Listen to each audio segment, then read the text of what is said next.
నీకు వారి మధ్యలో ఏదైనా భేదం వచ్చిందనుకో, కళ్ళల్లో కళ్ళు పెట్టి చూడరు.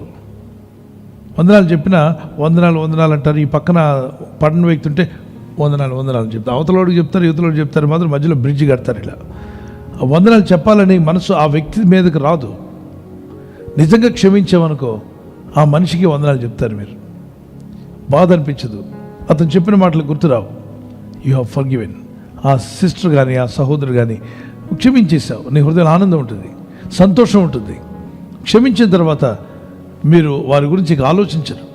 అస్తమానం ఆ కోపం వస్తుందా, ఇంత మాట అన్నాడు, ఇంత మాట అన్నది, వాళ్ళ జీవితం ఇలా అయిపోతుంది, నన్ను బాధ పెట్టారు, ఉట్టి పుణ్యానికి నా మీద వేలెత్తి చూపారు, అందరి ముందు అవమానపరిచారు, అందరి ముందు నన్ను చూసి నవ్వారు, ఇతరులు నవ్వేలా చేశారు, ఇవన్నీ గుర్తొస్తున్నాయా అంటే మీరు ఇంకా క్షమించలేని అర్థం. క్షమించేసుకుని ముందుకు వెళ్ళిపోండి.